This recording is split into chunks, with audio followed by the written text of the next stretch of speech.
Hi. My name is Sun. You can call me Song, Love, or Dumb. That's how my mom used to call me. But only when she was in a good mood. Or when she was having a good day with her husband.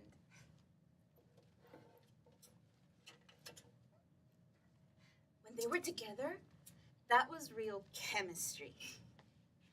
He used to take Prozac, and my mom, Valium. She was always cleaning. She hated dirt and dust so much that she used to carry at least 3 bottles of 99% alcohol sanitizers and drink them whenever she felt dirty. And she was always quiet, never screamed at us. Whenever she had to say something, she would just throw a knife at us and quietly return to her room. But then one day, I really don't need to know those kind of details. I'm just here to make sure you're the right person, that you have your kids, that you can provide for them. I sure can. But most importantly, to make sure you have a decent life. I do. But, I am very sorry. I apologize. May I offer you something to eat or to drink? Perhaps a piece of apple pie. I love baking pies. That's how I spend most of my time. Working and baking. I'm sorry. I'm really not supposed to take that offer. But I do have to look at the conditions of your kitchen to see if you have food in the refrigerator. Oh. What are you doing? You don't want to go in there. Let's not make this meeting so formal. Just tell me what I can get for you. Let me show you that I do have food and goods for my kids in a different way. Just tell me what I can get for you. I can assure you that I do have whatever you ask for. Well, since I could already smell the piece of pie, I would like one. Okay. And milk. Okay. And coffee. Please. I will be right back. Okay.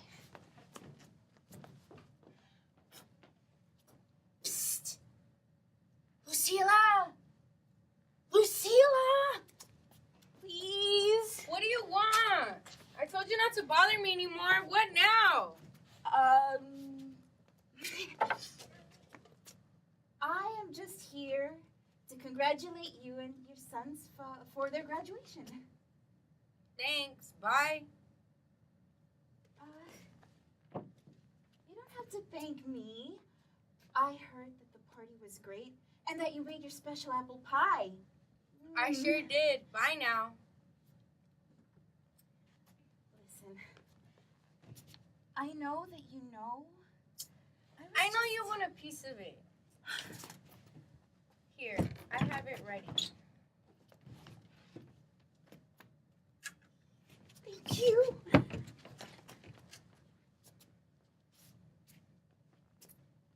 This is a little too much pie to take without coffee or milk. Can you please... Look, I have the social worker in the living room, and I don't even have water to offer her. Can you please let me borrow some milk and coffee with sugar and low-fat milk? Please? I promise that I will pay you back tomorrow. This is my last chance to have my kids back. And I failed the last 2 interviews. If she goes back to the judge and says that I have no food in the house, I will never be able to see my kids again. Please, I'm begging you. I promise I will pay you everything back tomorrow. Son, you've been saying that to me for the past 2 years. I know, but this time it's true. This time is true, so all these other times were lies? Look, Lucila, I have a great job now. I'm working for a huge company, and they have offices in 150 countries. It's an empire. Really, they just hired me yesterday. Really? And what's the name of that company? Herbalife! Herbalife? That's a scam. Anyway, they said that they've sent me the first payment already, but they said they were going to send it through the internet, and I don't have a printer to print the money. Son, I'm going to help you this time. Only because I see how hard you try and I see how good of a mother you are. But I am getting tired.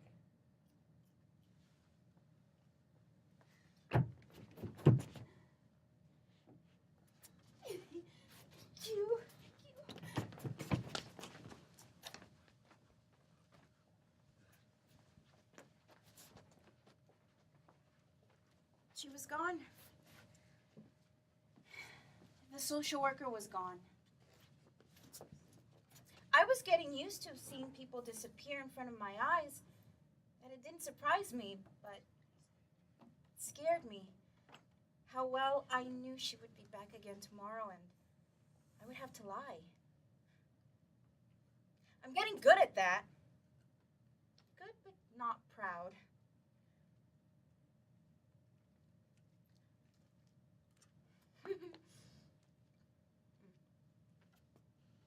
Just good, that's the one thing I learned when I became a mother.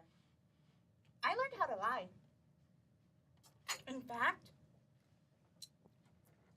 I laugh at people when they say that men are the biggest lying creatures in the world.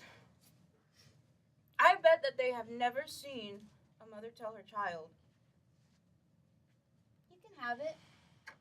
I'm not hungry," when there's only a piece of bread on the table.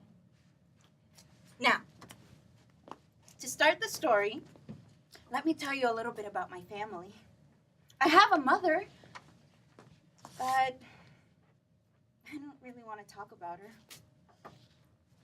We don't even talk to each other anymore. My mother had this great gift. She could make people very unhappy. When she was with me, I had this strange feeling like I was walking under a dark cloud. I have 11 brothers. 2 of them are bipolar, and the other 9 aren't really sure. Sometimes they are, sometimes they're not. And my father, a real gentleman. In 20 years of marriage, he never slept with any woman from outside of the family. People often said he could be a great priest, but I never thought so. He never liked boys. He only liked girls.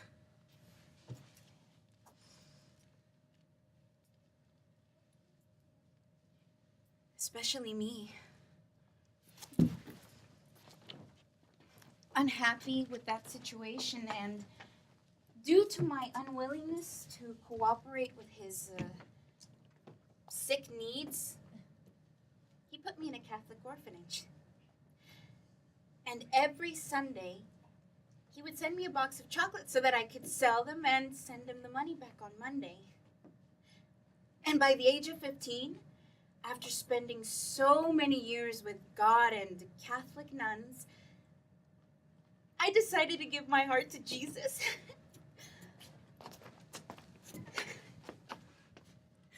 Jesus Octavio was the guy that sold the milk at my school. That's right.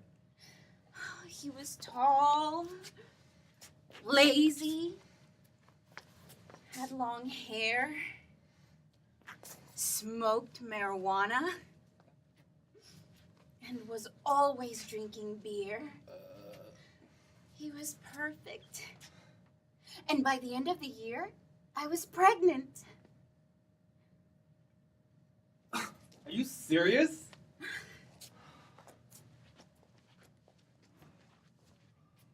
And I was a very happy mom, but a very miserable wife. You have to be really stupid to think that I'm gonna take care of you. But I just... Milk? What do I look like, a cow? No, Go work for your father, or go get a job. I don't care. Look at you. You're fat and you're ugly now. Why would I want you? Not even your own family wants you.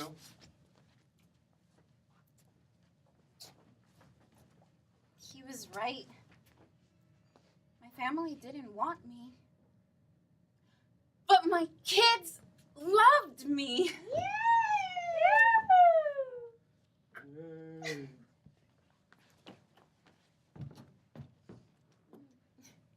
And they were going to love me for at least a few more years. Until they start behaving like my mother.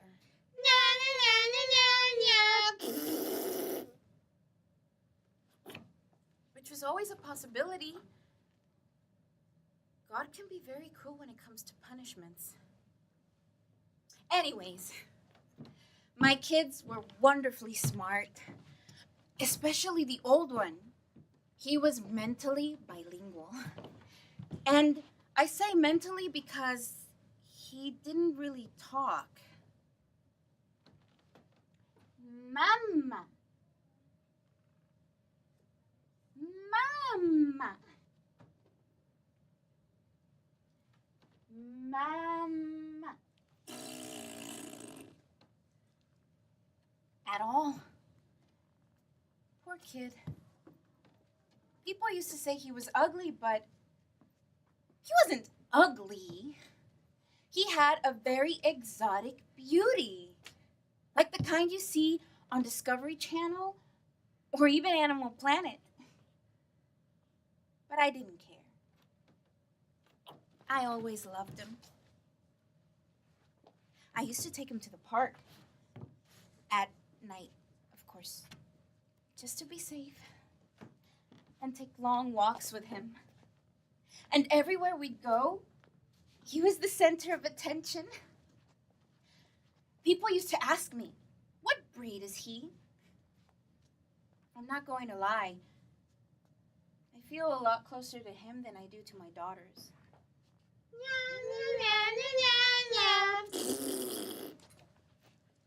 Because he was just like me. Innocent, scared, and ugly. My daughters, on the other hand, they were weird. So weird. They had these weird habits that I have never seen in others.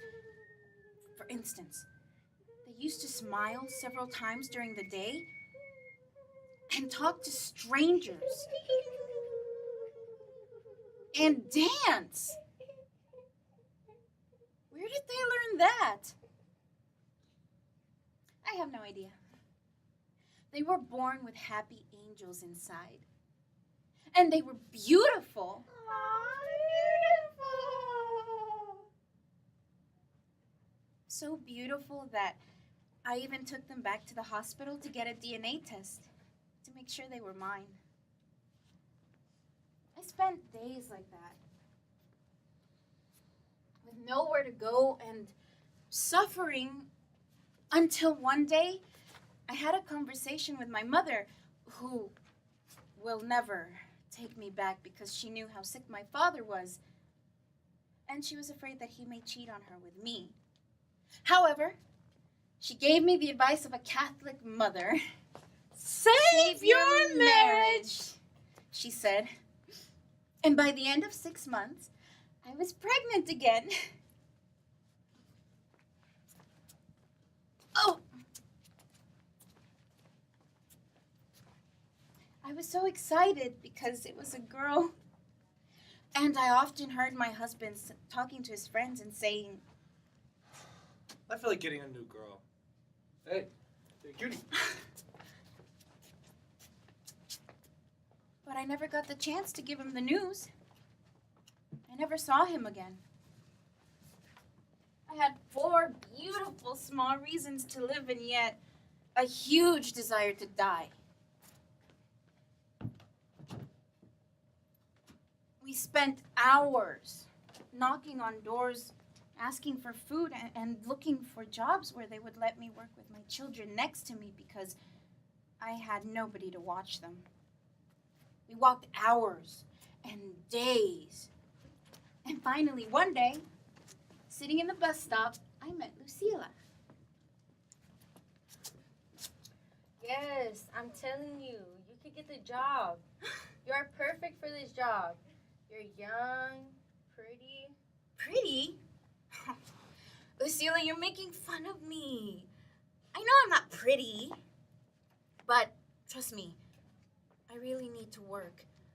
I can clean, take care of kids. I know how to cattle, and I'm good with plants. I grew up in the farm. I have experience. Look, son, this is a different type of job, but very well paid.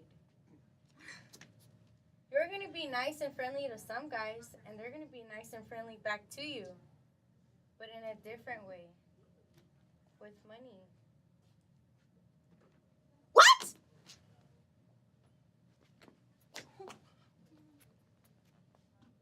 Are you asking me to become a prostitute?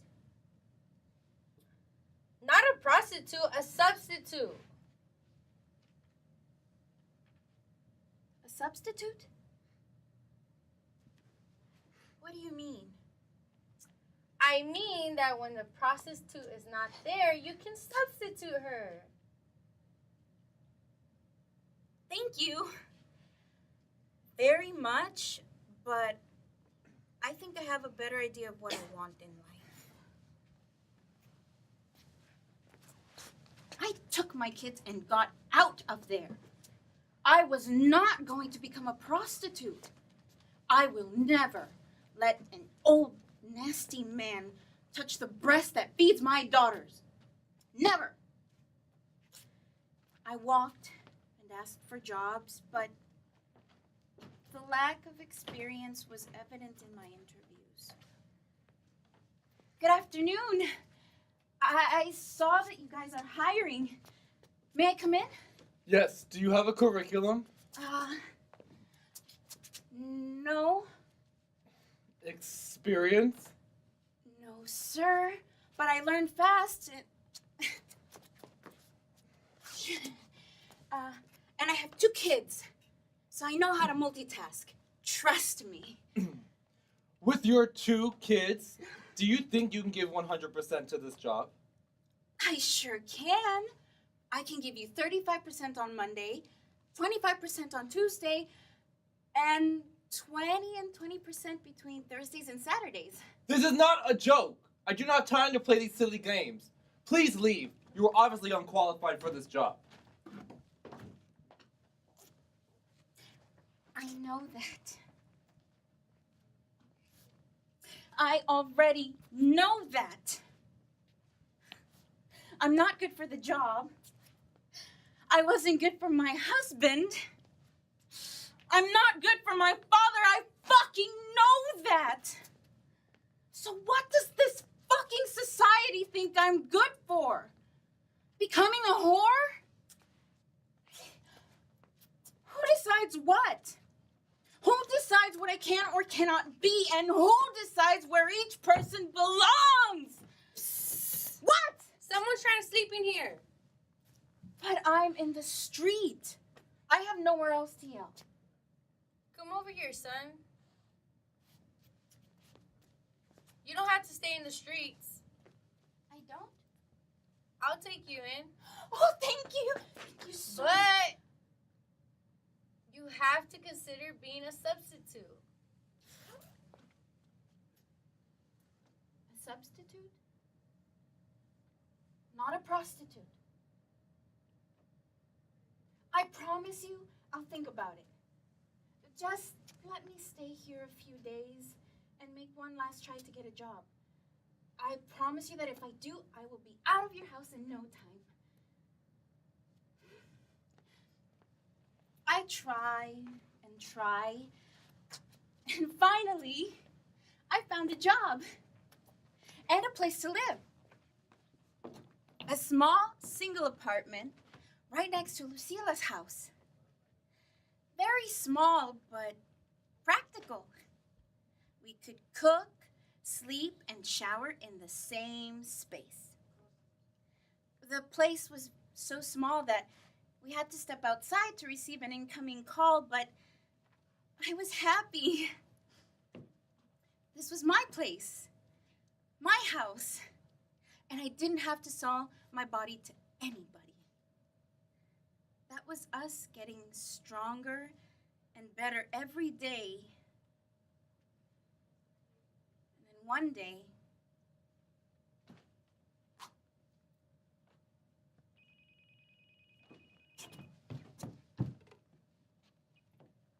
hello? What do you mean, blood? Lucila, are you sure that's blood? Did you give them carrots? Anything red? Is he crying? Is he in pain? I'm on my way. I could feel in my heart that something wasn't right. My son was often complaining about abdominal pain, and now he was bleeding. The diagnosis? Psychosomatic ulcerative colitis. He was so stressed and depressed that it was affecting his large intestine, and it was close to becoming cancer. And that's when pride and dignity were just not as important to me anymore. I then took my son to the hospital so that the doctors could take care of him. And I ran to Lucila and asked her to give me that job, but not as a substitute, as a prostitute. That night, I let that man into my house, my body and my soul. I chose the special soap. And I looked at my body, not as a body, but for the first time, as an instrument. Deep down, I was happy to know that for the first time, someone was actually willing to pay to be with me. I knew my son was going to be okay because this time I was willing to be whoever I had to be to save him. I finally let that innocent woman die and happily welcomed the woman. That warrior I knew I had to embrace. I was scared, yes, but also excited to feel loved and to be seen like a woman. I spent so many nights wanting someone to just hug me and make me feel loved and wanted. That night, I felt strong and powerful. He then walked into my house and started slowly touching my neck. It was the closest feeling to being loved I ever had. But then I remembered the words of Lucila. Don't let him touch you without paying you. Get your money first. Don't kiss him in the mouth. That's too personal. Use condom. Where's the money? The money? Oh, yeah.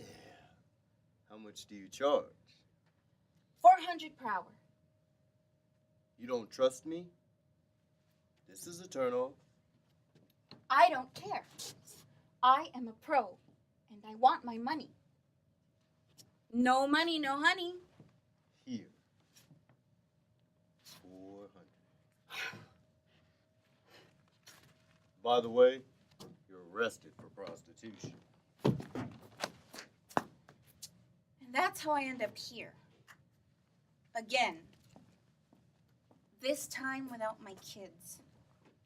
Lucila paid for me to get out, and now I lead a new and wonderful life. I bring smiles to dirty old fellows. Yes, I sell dental prostheses on Wednesdays, but on Mondays and Thursdays, I wake up at 4 a.m. to go to the college across from where I live and sell sandwiches to the students.